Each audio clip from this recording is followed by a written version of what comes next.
कार्तिक माह में तुलसी जी की कहानी हिंदू महीनों में कार्तिक माह का अत्यधिक महत्व माना गया है। इस पूरे माह में स्नान, दान तथा अन्य धार्मिक कार्यों को करना शुभ माना गया है। कार्तिक स्नान के साथ तुलसी जी की पूजा का भी अत्यधिक महत्व है। इसी माह में तुलसी जी का विवाह भी कराया जाता है। जिन्हें कन्या संतान नहीं होती वह तुलसी जी का विवाह शालिग्राम जी से कराकर कन्यादान का सुख पाते हैं। इसी कार्तिक माह से जुड़ी एक कहानी पाठकों तक पहुंचाने का प्रयास किया जा रहा है। कार्तिक माह में सभी औरतें तुलसी जी को जल से सींचा करती थीं। एक बुढ़िया भी थी जो कार्तिक माह में तुलसी को सींचने जाती थी और जब वह जाती तो तुलसी माता से कहती कि हे तुलसी माता, सत्य की दाता, मैं तेरा बिरवा सींचती हूं, मुझे बहू दे, पीले रंग की धोती दे, मीठा ग्रास दे, बैकुंठ में वास दे, अच्छी मौत दे, चंदन का काट दे, अच्छा राज दे, खाने को दाल भात दे और 11 एकादशी के दिन कृष्ण का कांधा दे।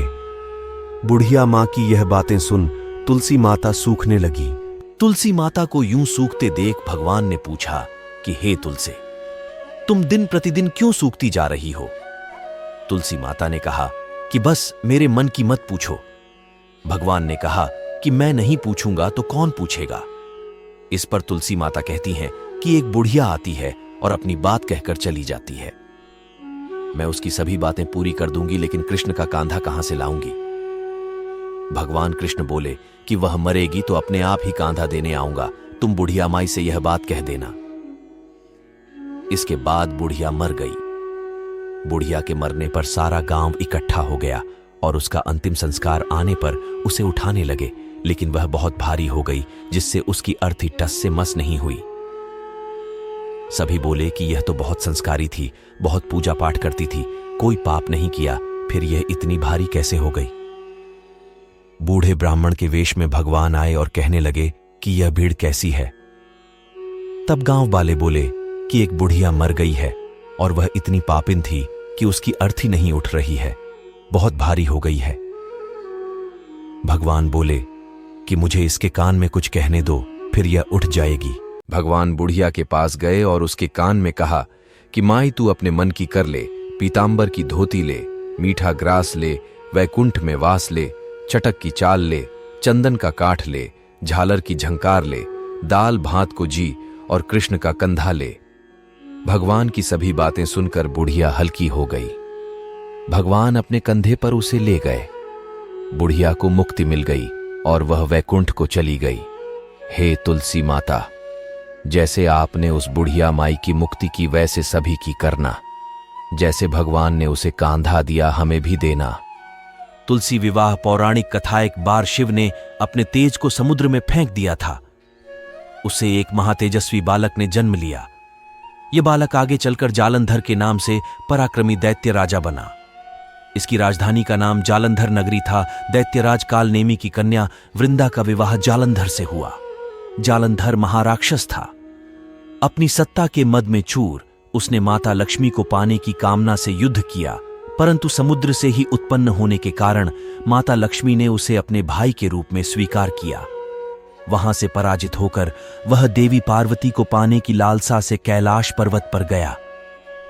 भगवान देवाधिदेव शिव का ही रूप धरकर माता पार्वती के समीप गया, परंतु मां ने अपने योग बल से उसे तुरंत पहचान लिया तथा वहां से अंतर्ध्यान हो गईं। देवी पार्वती ने क्रुद्ध होकर सारा वृतांत भगवान विष्णु को सुनाया। जालंधर की पत्नी वृंदा अत्यंत पतिव्रता स्त्री थी। उसी के पतिव्रत धर्म की शक्ति से जालंधर न तो मारा जाता था और न ही पराजित होता था। इसीलिए जालंधर का नाश करने के लिए वृंदा के पतिव्रत धर्म को भंग करना बहुत आवश्यक था। इसी कारण भगवान विष्णु आर्ष का वेश धारण कर वन में जा पहुंचे, जहां वृंदा अकेली भ्रमण कर रही थीं। भगवान के साथ 2 मायावी राक्षस भी थे, जिन्हें देखकर वृंदा भयभीत हो गई। आर्षि ने वृंदा के सामने पल में दोनों को भस्म कर दिया। उनकी शक्ति देखकर वृंदा ने कैलाश पर्वत पर महादेव के साथ युद्ध कर रहे अपने पति जलंधर के बारे में पूछा। राशि ने अपने मायाजाल से 2 वानर प्रकट किए। एक वानर के हाथ में जलंधर का सिर था तथा दूसरे के हाथ में धड़। अपने पति की यह दशा देखकर वृंदा मूर्छित होकर गिर पड़ी।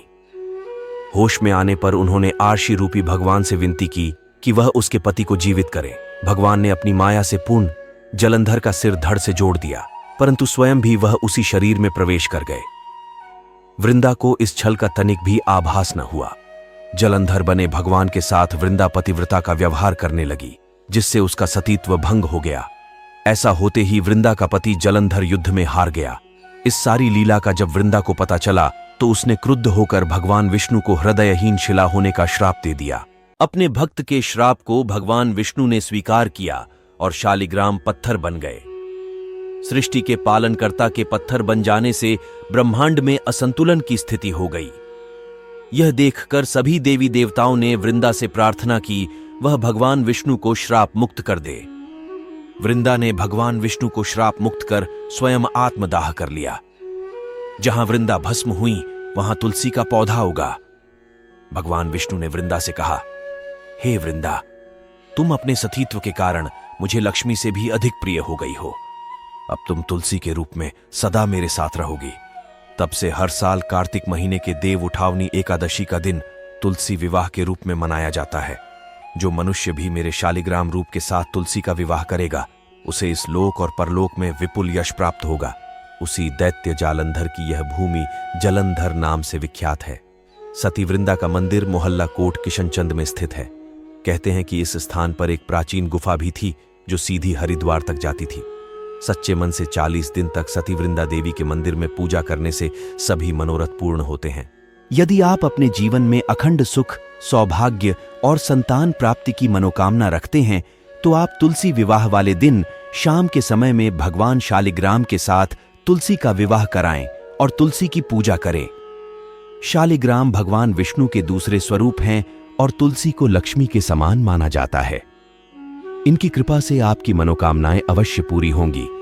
यदि आपका दांपत्य जीवन या लव लाइफ ठीक नहीं चल रहा है, पार्टनर के साथ संबंध अच्छे नहीं हैं, प्रेम और आपसी समझ की कमी है, तो ऐसे में आप तुलसी विवाह के दिन अपने पार्टनर के साथ तुलसी माता और शालिग्राम की विधि विधान से पूजा करें और तुलसी मंगलाष्टक का पाठ करें।